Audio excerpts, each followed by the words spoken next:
Tenakata, Tenakata, Tenakata Kata. Welcome to Kōrero with Vaishali, where everyone comes to love, laugh, live the moment and inspires all to live our life in its authentic way, being the best version of ourselves. So today we are on Kōrero with Vaishali, elections for Hamilton, Kirikirowa. And guess what? Today is the last episode of this series. I know I haven't covered all the candidates, but I tried my best. Thanks for all your support. And let's welcome our last candidate. So today we have Rachel Afeaki for Hamilton East. So Rachel, she is the mother of 4, businesswoman, governance leader, smart investment leader. So let's find out what plans Rachel has to bring for the city with these leadership skills and bring the best for us all. So let's welcome Rachel. Welcome to Kōrero with Vaishali. Good morning, Ms. Vaishali. It's wonderful to be here this morning. Thank you for the invitation, and I look forward to our kōrero this morning. Thank you, Rachel. It's my pleasure to have you around here and know your plans for the city. So let's start. So first thing first, could you please tell us a little bit more about yourself, your personal life and your professional life? So my name is Rachel Afeaki, born and raised and educated in New Zealand, and I currently live in Hamilton East, happily married to my handsome husband, Alexanita, which we call him Aliki, and we have 4 wonderful active sons, aged 11, 13, 15, and soon to be 17. Wow, busy mom. Yes, incredibly busy. Our boys have grown up here in Hamilton East. They've attended kindergarten, primary school, intermediate, and now secondary school. We are highly involved in our community in the East in particular, just including my husband also works in the East. My professional background is, I have a business background. I graduated from the University of Auckland with a Masters of Commerce degree in marketing and management. And my background has very much been in socio-economic development. I have 25 plus years of governance experience sitting on various organisations and companies as a governor. That ranges from economic development, housing, mental health, education, and many more. So so very much interested in leadership. So leadership has actually been a clear gift that I have that has allowed me to be placed in positions of influence where I can help shift the direction, the strategic direction of organisations and serving communities, and in particular the business community. Great, thank you. So you might have a little bit gone into it, but I would like to still ask you so that you can go into more depth. So what inspired you to stand for the elections? What inspired me to stand for the elections is because I have a heart for leadership and I have a heart to see sound leadership delivered across our city. I currently chair the Well Energy Trust and also I chair the Waikato Pacific Business Network. I am the Deputy Chair of Habitat for Humanity New Zealand and I sit on a number of governing boards, as I mentioned earlier. So for me it's really important to work with people around the table to make wise decisions, particularly around spending other people's money. Now, as a result of being elected to a public elected board, I see the responsibility that these governors have to the public. I also think it's really important that people who are elected to such positions, they need to be experienced, they need to have lived experience, they need to be strategically future focused in their decision making. I do wonder sometimes when I'm sitting with people around the table why they are sitting at the table if they're not contributing to high-level strategic decision-making. So why did I decide to run for Hamilton City Council? Because I thought, why not? You know, I have the experience, I have the ability to stand for council. I'm very familiar with local council politics. I'm very familiar with central government politics also. I'm a great connector in the community. I'm very much deeply involved with community at the grassroots level, and I'm also deeply involved with organisations and the business community at the high decision level making. So therefore I feel like this is an opportunity. It happens every 3 years, and I thought, why not give it a go? There are also some key concerns which I'll share with you later that I feel that needs to be addressed immediately in the short term at Hamilton City Council, and I want to be able to contribute to that conversation. What I do know at Hamilton City Council is that as a councillor, you're one vote. As the mayor, you're one vote. But what you require at the table is a majority of people who are like-minded in getting some sound decisions to get across the line for the betterment of Hamilton City Council. So that's why I'm standing for elections this year. That's great. Thank you. All right. What challenges do you think Hamilton is facing at the moment, and have you got any plans for it? Well, I think the challenges for Hamilton at the moment, and first and foremost that I have seen and heard constantly in the work that I do, is we celebrate the fact that we are the fastest growing city. We cannot stop the population growth of our city. People are coming. Fair enough. I mean, why not? Hamilton's a great place to come and live. But in order for Hamilton City Council to accommodate for this population growth and all other surrounding councils, is that we need to be very sensible about how we govern our city. Now, the biggest challenge that Hamilton City Council is facing is our significant debt that we have. And I'm sure you'll be aware of this. It sits at $1.25 billion.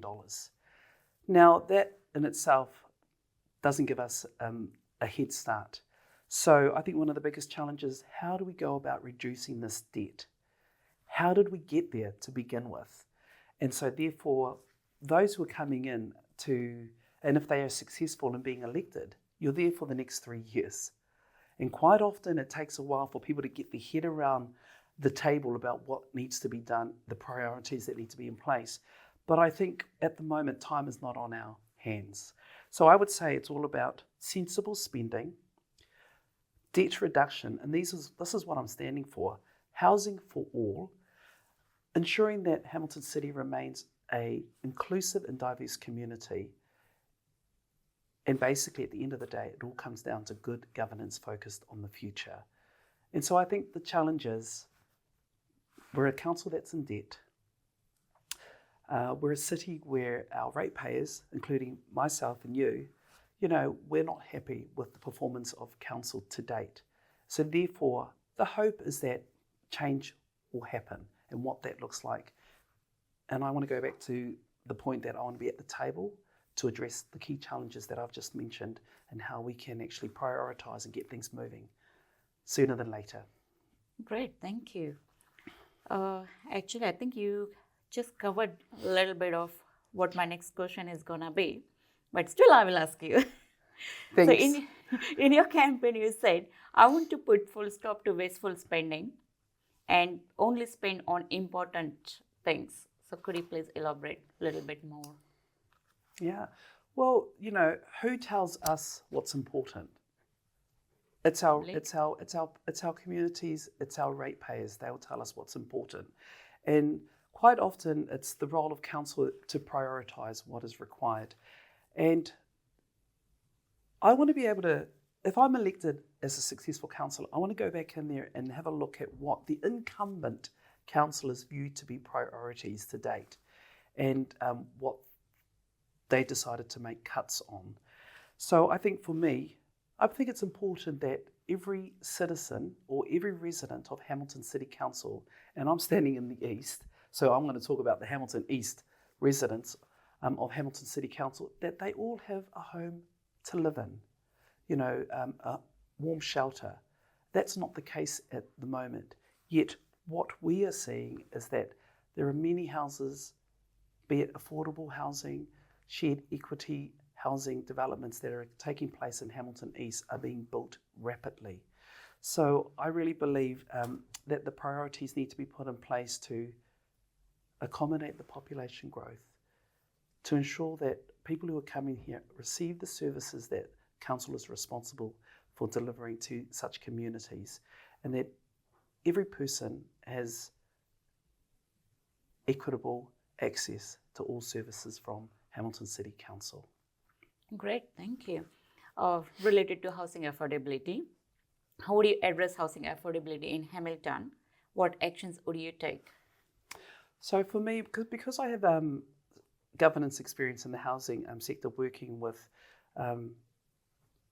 reputable housing organisations such as Habitat for Humanity, such as Kōrero Pasifika, such as Ember Wellbeing Trust, the role of council is to partner and deliver upon a high trust model partnership with housing community organisations that are already doing great work in the community. I believe they have the solutions, but quite often not the funding or the ability to deliver and build quickly. I think it's the role of government to work with local government to make this happen. So I would actually, and I'm sure council's probably doing it already, is sit in the room with the key stakeholders who are the leaders in housing, the leaders in community housing development, the developers in this space, and have this conversation with them and identify that, it's pretty simple. How many people are homeless? How many people are coming into our city? How many houses are available? What are the types of houses we are building? And then also look at the budget of that. I mean, again, I go back to the point, Vaishali, we're in such a big debt. And all of a sudden it's like, well, Rachel, you can't build more houses if there's no money there to be built. But you can't not build houses, because the future of that would be detrimental to Hamilton City alone.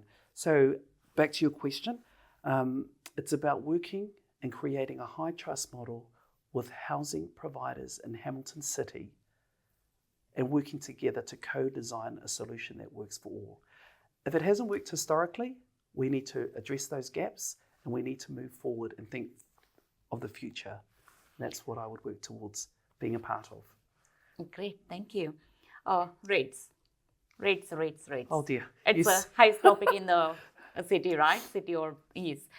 So some are saying can be reduced. Some are saying cannot be reduced. What are your thoughts on can rates be reduced or can be, what are your thoughts on? Do you know what, Vaishali? I mean, I think any councillor who campaigns on saying that rates will be reduced is probably misleading. I'm going to say that because the reality is, I mean, my background is in economic development, my background is in business, my background is actually in forecasting the trends of what's happening, not only within our city, but across New Zealand. So, can I stop you for a second there, if yes. that's okay? So you said, okay, the fact is, if you're stopping wasteful spending, if you're working on wasteful spending, so if finances are managed that way, so can rates, that doesn't affect rates? If finances are managed well, does that affect rates anyhow? No, not really. You're saying, is there a correlation between balancing the books, Yes. and as a result of balancing the books, then we're likely to have rates reduced?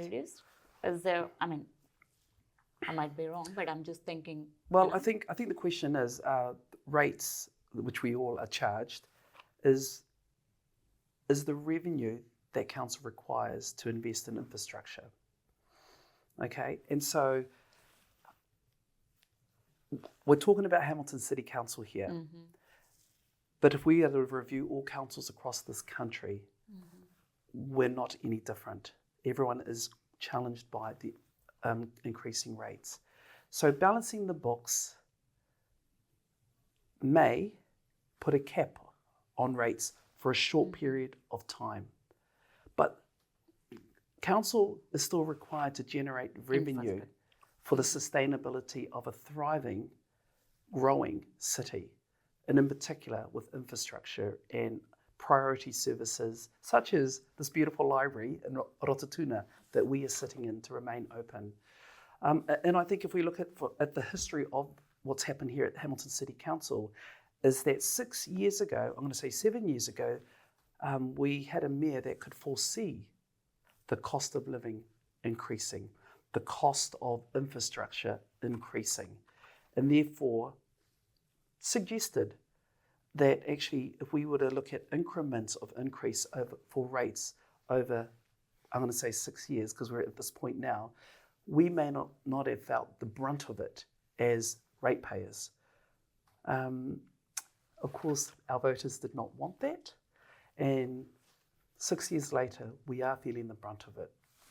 So I believe we're currently waiting on current government as we speak to determine whether rates will be capped.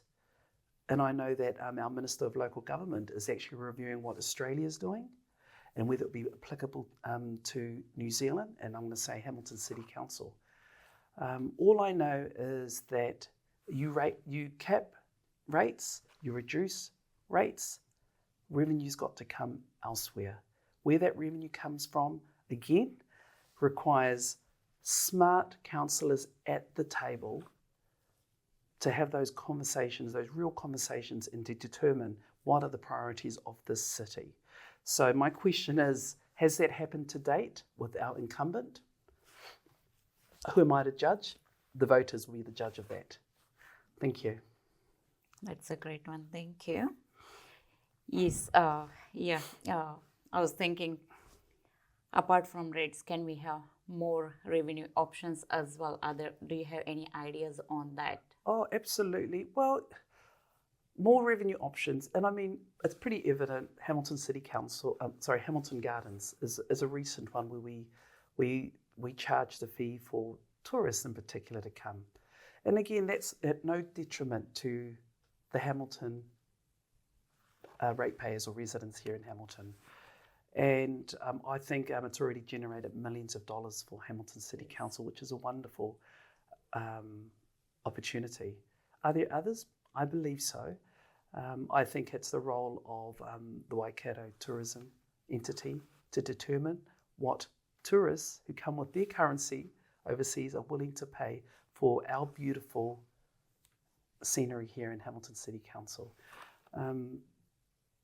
But again, I really believe that that's a conversation that needs to be had at the table. Hamilton City Council has its economic development strategy in place in determining what the future of Hamilton looks like from an economic development point of view. Thank you. Great, thank you. What initiatives will you introduce to promote environmental sustainability in Hamilton? Environmental sustainability. Well, I think that was an interesting one. I think I'm going to actually review Hamilton City Council's current environmental strategy. I think it's working at this point in time. I mean, as a chair of the Well Energy Trust, we are real advocates to seeing Hamilton City become electrified over the years in regards to becoming more renewable in its energy use. I'm a real fan of ensuring that our gullies are looked after, are maintained, that the vegetations that are planted around the city are continued. And so I don't have any issues with the current environmental sustainability strategy that's in place with Council at the moment. Once again, it's about affordability and what is a priority, but I would actually work with that. Great, thank you. Do you think the existing public transportation is efficient, or do we need to make some major changes so that we are ready for the fastest growing city? Well, I think one thing for sure is that it's the role of the Waikato Regional Council to oversee and look after the transportation, public transportation of our city. I have 4 sons who are always asking me for money for their HOP card or their B card to top up. And I think it's incredibly important that as our city continues to grow, as Hamilton City Council continues to view the actual city of Hamilton as a place where less cars, more a precinct that we're walking into the city as opposed to driving our vehicles in. I think it's important that the council work very closely with Waikato Regional Council to make it accessible, make it realistic that, those from Hamilton East who need to catch a bus readily into the city and it's also affordable can do so. And I can't see why we couldn't do that. It happens all over the world internationally. That public transport makes a huge difference if it's accessible and affordable for the public. So I would be an advocate for that if I was elected as a councillor. Great, thank you. Homelessness. What measures will you take to reduce homelessness and provide support for those in need? Well, I think at this point in time, I think it is the role of council. I think, as I mentioned earlier, homelessness, very similar to that, is supporting the enablement of houses being built in our city. I think it's really important that council works very closely with the philanthropic sector, and again, with those organisations who are working directly at the coalface to mitigating and addressing homelessness in the city. I am aware that Well Energy Trust actually works very much with such organisations. And I think the fact that Hamilton City Council is a primary capital beneficiary of Well Energy Trust, I cannot see why we couldn't do more co-design partnerships. I take my hat off to the organisations who are doing fantastic work in our city to address homelessness, but we're seeing more and more people on the streets. I just recently was told of Pacific families who are living in their cars. And, you know, for most cases, such families just don't have the information. They are not connected to the right community groups to get them back into a place of dignity and support. It takes time, but, you know, quite often counsellors are a bit far removed if they do not have lived experience of what's happening in such areas such as homelessness. They're quite far removed, but I think it is the role of counsellors. If you are not familiar with the situation, you have to come out, you have to be in the community, you have to see for yourself. So when you're sitting at the table and there's a conversation about whether funding will be given or cut for such initiatives, I think you need to have a deep understanding of what is happening on the ground and have some empathy to your decision making about what you decide upon at council. So in a nutshell, my point is it is the role of council to have a high trust model and work with communities that are addressing and mitigating homelessness in our city at this very point in time, and do what they can do to support them to continue to deliver and deliver well. Thank you. Great, thank you. How will you support mental health services and addiction recovery programs in the city? Well, I believe that the work that I've been doing to date has been about funding organisations to continue to deliver on the ground. I think that the council's role is to ensure that its council facilities are made available for organisations to have community meetings, to deliver health workshops.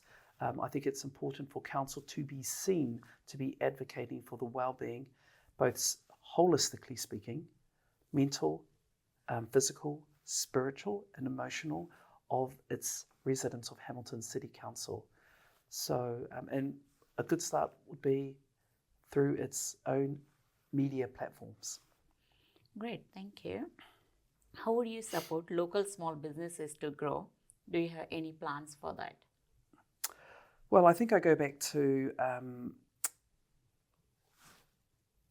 Hamilton City Council already does that with its economic development plan in place. I know the work that I do as chair of the Waikato Pacific Business Network. We are supporting 203 Pacific-owned businesses across Hamilton, across the Waikato region. And we are working in partnership with the Waikato Chamber of Commerce to work with its businesses. I think the role of council is to, again, come out and meet with the business owners across the city. I mean, I know for sure that some businesses have not been pleased with some roading infrastructures that have taken place, that have actually blocked access and entry to their shops and their businesses. And that's caused foot traffic and car traffic to stop them going to their businesses. And it's stuff like that that hasn't been positive for our businesses. So, I think what I would do, I would actually take a look at the landscape of what has been done that hasn't been approving to our business communities, and actually review and look at what we could do to change it in the short term, and then also look at the medium term. I think one of the biggest challenges we've seen with our businesses has been theft and crime. I know ram raids have been a real issue. And though we don't see much of it anymore on social media, it's still taking place. Mm-hmm. And so it's about supporting businesses. How? By talking to the business owners and saying, what can council do to make you feel safer to continue your business here in Hamilton? And I think one thing is, from a business perspective, is that I go back to the developers, and we're familiar with this. Developers are leaving Hamilton City because they're finding it just too hard to stay here, to work in partnership with Hamilton City Council to build this growing city. And so we need to have these conversations again at the table, because we don't want them to leave, and we don't want investment to leave our city. So simple answer to this is that you need astute business people at the table who know business owners, who are business owners, who know ins and outs of what it means to run a business on a smell of an oily rag, who have been affected by crime, but continue to be resilient and continue to deliver their business in this city and remain here. We need to understand why they continue to do what they do and continue to work and support such businesses. But if you're not a business person and sitting at the table, I think you're a bit far removed from the realities of it all. That's true. Thank you. The Garden Place Center, that's another hot topic in the city, right? Do you have any thoughts on that? Anything can be done so that businesses can thrive again, kind of thing? I have read a few articles on the garden center. I think right now, at this very point in time, I think we can desire for something fabulous to be built at the garden center. And I mean, if something fabulous can be built and it can generate revenue for the city in order for us to reduce our current debt, then I'm open to have that Kōrero conversation at the table. People who are future focused and seeing it. But at this point in time, I think right now, it's not top of mind for the average Hamiltonian here. What's top of mind here is actually the cost of living. And it's like, actually, how can council help our everyday families? But so I think that could be put on hold. I've heard business people, astute business developers who are building across the city, talk about it. Let's build a hotel there. Let's let it sit there for a while. I think for this point in time, for this current election coming up, we could potentially, we will get a new mayor. We will potentially have new leadership around the table. It's going to take a while to get everyone's head around the table about what we can do. And if we were to talk about Garden Place, that's one of them. But I think it's actually, my thoughts on it is actually, I would probably just hold that for now. What I've been hearing on the streets is it's probably not a priority. Great, thank you. All right, we're coming to the random quick questions now. What are your top 3 things Hamilton needs right now? Top 3 things Hamilton needs. City. I think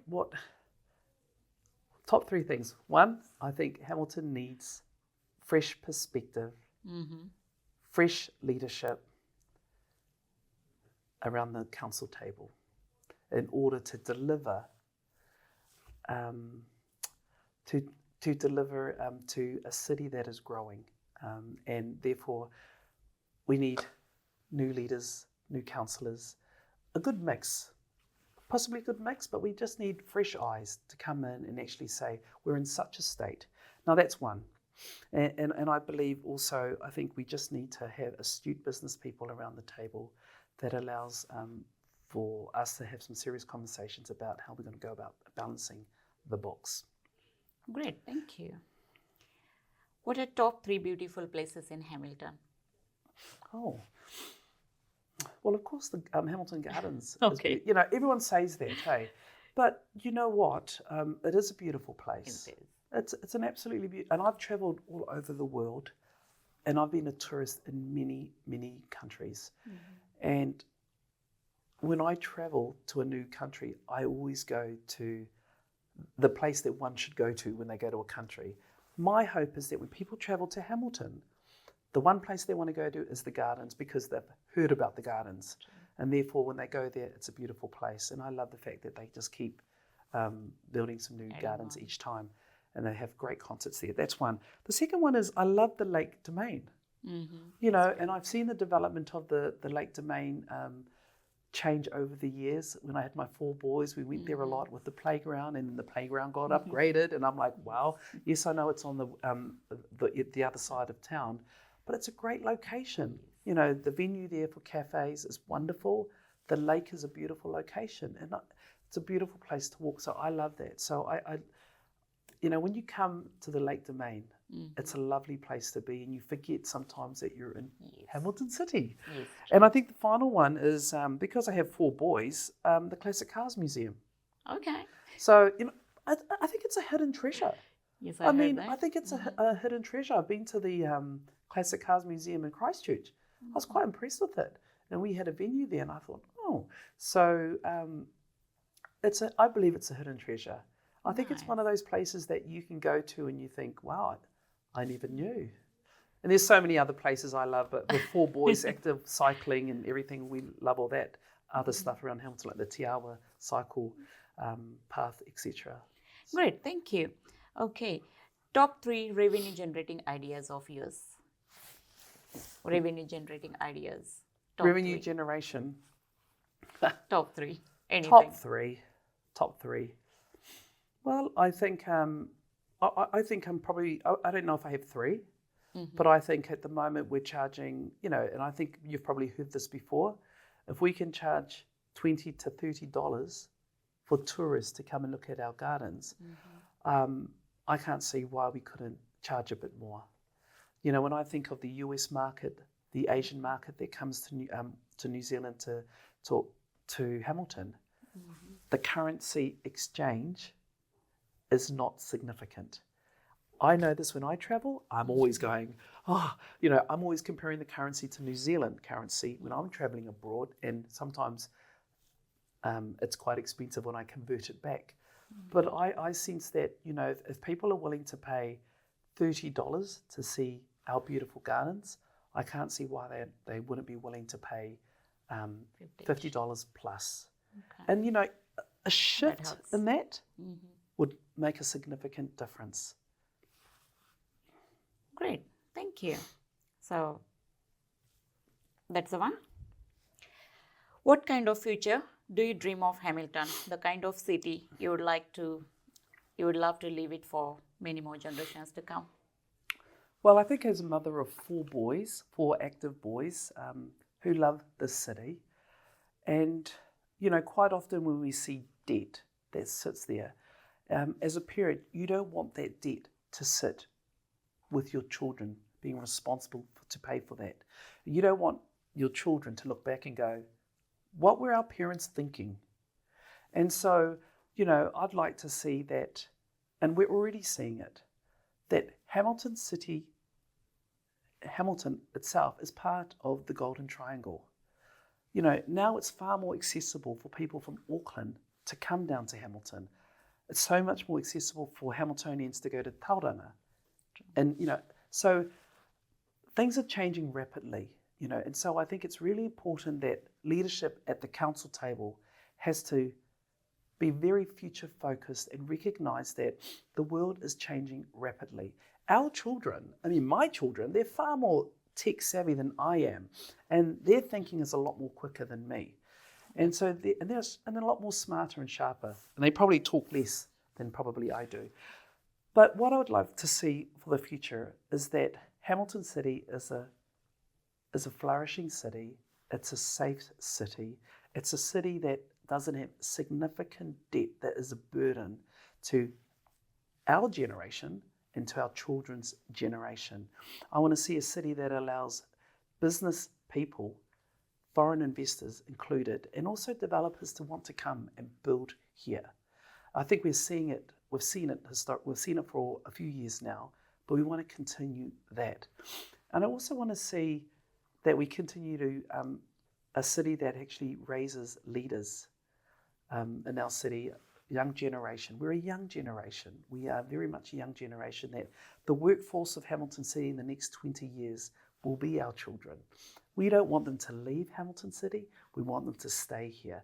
We want them to be educated here. We want them to raise their families here. That's what I want for my children. Great, thank you. All right, last question now. If you're elected and you're given 1 million grant, what would you use it on?